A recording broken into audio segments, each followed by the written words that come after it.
Eu vou começar, gente, com uma pergunta bem logo direta para Van, por ser a dama. Ou logo para Van, uma pergunta direta na lata, Van. A Van é uma das maiores especialistas dos Anunnaki e também da pesquisa do Zecharia Sitchin.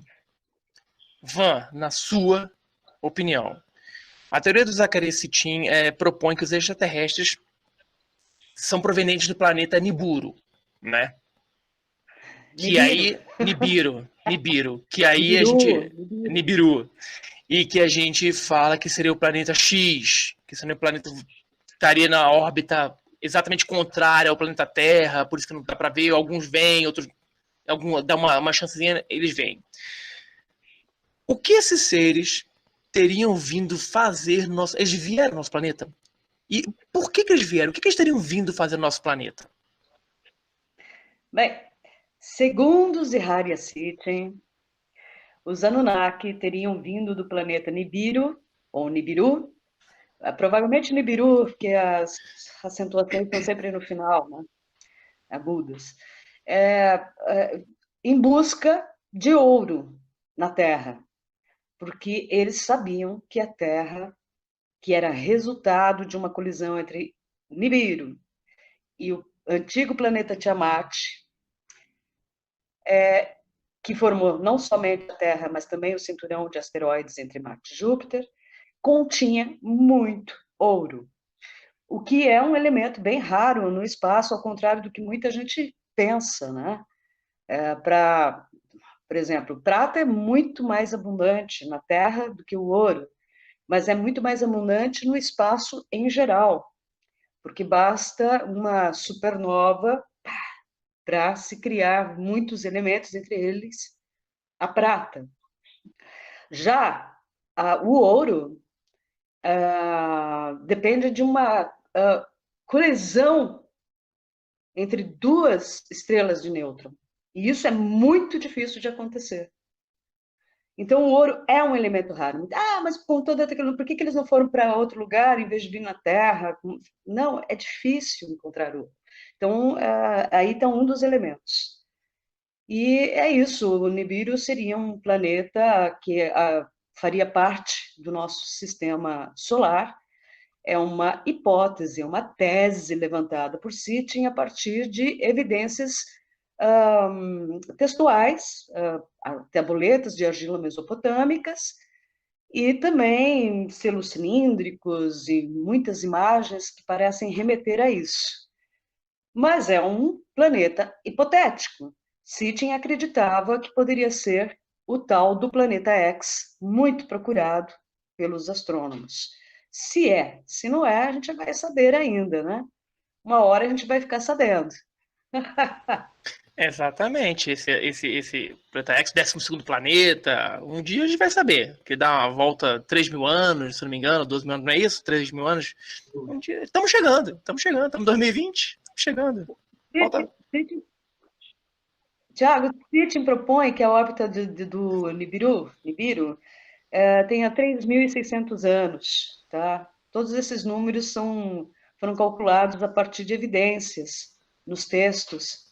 Então, 3.600 anos seria uma unidade matemática correspondente a um char, né, dos sumérios. Agora, em estudos mais aprofundados após Sitchin, eu acredito que a órbita dele seja bem maior. Mas isso é um assunto para um outro dia. É bem complexo. Eu concordo. Não vai faltar oportunidade, não. Fala, se você concorda, fala também, Deepak. Fala aí, pode falar. Eu concordo. Inclusive, eu estive conversando com a Van, quando eu estava fazendo uma investigação, né, eu estive conversando com a Van sobre isso, e eu comuniquei com ela a minha desconfiança, né, sobre o trânsito de Nibiru, inclusive passando pelas Pleiades. Né? E a Van, ela acha a mesma coisa. Né? Então, seria aproximadamente, de acordo com a Van, uma órbita de 36.000 anos, não apenas 3.600. Eu não vou estar vivo, não. Acho que não vou estar vivo para ver isso, não. Né? Não vou estar vivo, não. Aproveitando, então, que o Deepak participou da nossa pergunta aqui. Deepak, deixa-me te perguntar então, passo para você, que é especialista em ufologia na Bíblia, nos textos hebraicos e tudo mais. Você estuda a ufocriptologia. O que é a ufocriptologia? Bom, a ufocriptologia, ela trabalha com o desenvolvimento ou a criação de ferramentas criptográficas do criptológico que vão ser aplicadas em textos hebraicos ou aramaicos, textos que talvez façam alusões a eventos ufológicos na sua narrativa literal, para ver se realmente dentro desses textos existe algum código que corrobore que estes textos realmente estão fazendo alusões ou essas narrativas literais realmente contêm evidências ufocriptológicas. Então, isso é a ufocriptologia. Então, se a gente está falando de textos que contêm ufologia dentro da Bíblia, a minha pergunta vai para você, meu amigo. A Bíblia também ela guarda segredos, né? Como a gente tem falado aqui, que quando lidos por quem conhece a sua linguagem original, revelam uma nova maneira de entender suas muitas histórias. Podemos dizer que a Bíblia, e eu vou ser bem direto, a Bíblia seria uma enciclopédia ufológica? Olha, com certeza. Você tem, por exemplo, você começa com um texto que não é desse mundo. Tá? E isso já foi investigado, né, por cientistas israelenses que descobriram esses códigos escondidos dentro do texto original hebraico, né, que tem menções de coisas que aconteceram muito depois, supostamente, da Bíblia ter sido escrita. Como, por exemplo, o Eliyahu Rips, que é um dos descobridores do código, né, ele descobriu, com 3 semanas de antecedência, o início da Guerra do Golfo, codificado no livro do Gênesis. Tá? Com o nome do Kuwait, do Iraque, Saddam Hussein, tudo no mesmo texto. Então, como seria possível um texto escrito por homens, supostamente, porque é, por exemplo, o que a religião diz, né, que se tem um texto escrito por homens, conter evidências que falam de eventos que aconteceram muito depois dele ter sido escrito. E isso por sequências equidistantes de letras, que é estatisticamente perfeito. Por exemplo, você tem um texto, você tem um código, né, esse código ele é soletrado, digamos, a cada 3.000 saltos equidistantes. Você tem uma letra, salta 3.000, outra letra salta 3.000, outra letra salta 3.000 e assim por diante. Matematicamente, é impossível de acontecer pelo acaso randômico. Então, você tem um texto que, na minha opinião, né, veio de fora desse mundo. Aliás, existem narrativas e textos escritos com 2.000 anos de antecedência que corroboram isso. Eu vou chegar nisso aí. Aí eu passo a bola agora para Vanted. Aí, Ivan, pronto. A Bíblia, não sei o que, foi, né? Os Anunnakis vieram ao nosso planeta, atrás do ouro, só que eles precisavam de mão de obra para catar o ouro. Eles não queriam sujar as mãos. Tô falando assim como um leigo que gosta do assunto. E o que eles fizeram para a galera garimpar lá, fazer do nosso planeta Serra Pelada universal para tirar o ouro? O que eles fizeram? Bem, os textos mesopotâmicos indicam que eles trabalharam na mineração, no trabalho, eles pegaram no pesado por 40 chars, o que seria 120 mil anos, 144 mil anos. Agora eu não lembro, mas um bom tempo, no tempo da Terra, eles trabalharam eles mesmos, né? Mas a gente tem que perceber, hoje a gente está na era espacial, a gente sabe que há diferenças quando um homem está na Terra e quando está dentro de uma cápsula espacial, que ele sofre ações diferentes do que recebe aqui nas ações do planeta, né? Gravidade, etc. e tal, papá. Então nós temos que imaginar seres de um outro planeta sofrendo com as adversidades de um planeta diferente, né? Então, vamos supor que eles tenham vindo, como sugerem os textos, de um planeta mais gelado, mais distante do Sol. Então, eles sofriam aqui as voltas rápidas que a Terra dá em relação às voltas, grandes voltas, as longas voltas de Nibiru, que pode ser no mínimo 3.600 anos, como propõe Sitchin, e pode ser muito mais, como eu ando entendendo agora. O próprio irmão do Sitchin, ele sugere que, se eles tivessem calculado a órbita de Nibiru, não elíptica e alongada, mas mais arredondada, Nibiru teria uma órbita de, no mínimo, 10.000 anos. Isso é bastante coisa. Podendo ser mais. Tá? Nós temos números aí que indicam que essa órbita é maior. Então, vocês imaginem caras que vêm de um planeta de uma órbita longa e demorada em volta do Sol, e chegam na Terra, que tem um ciclo super rápido, de 365 dias, dá um ano. Vamos nos comparar.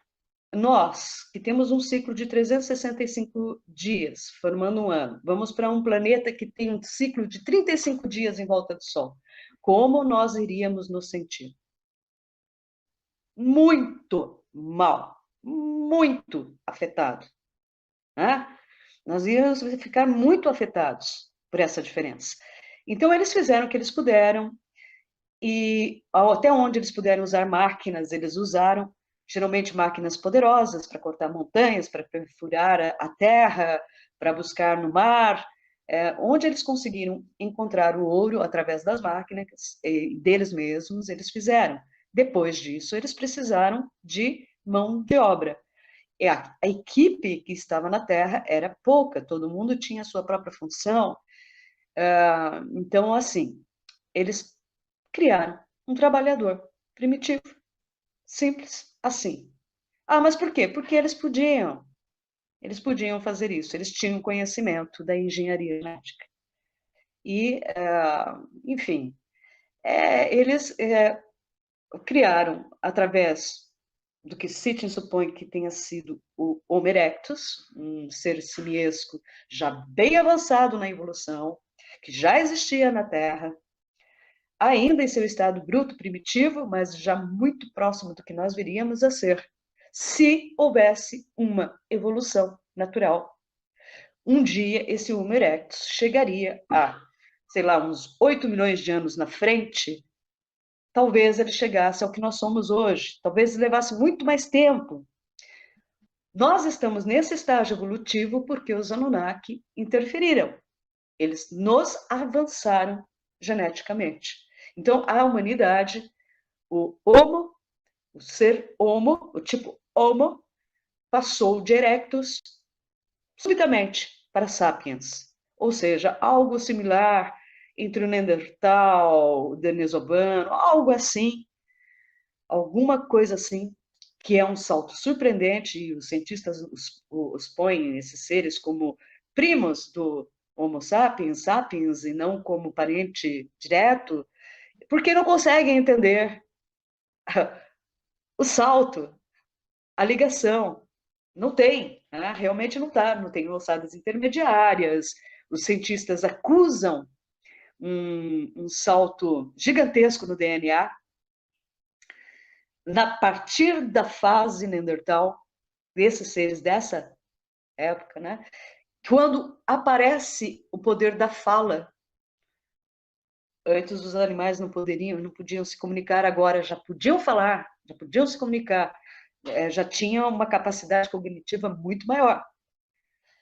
Então, só se explica realmente por alguma interferência, porque o tempo é muito curto, né? Digamos que o Homo erectus já estava aí há 8 milhões de anos, e o Homo sapiens, ou Neandertal, o Homo sapiens neanderthalensis, surgiu a coisa de 300 mil anos atrás, 350 mil anos atrás, 250 mil anos atrás, que seja 800 mil anos atrás. Ainda é pouquíssimo tempo. Se não houvesse interferência genética, nós estaríamos caminhando milhões de anos ainda lá na frente para a gente chegar perto do Neandertal. E não estaria nem perto da gente ainda, do que somos agora, o homem moderno, o Homo sapiens sapiens. Então, houve sim essa interferência e, a partir daí, nós entramos na história de um modo bem torto, como escravos, como trabalhadores primitivos, e hoje somos o que somos, né? Os herdeiros da terra.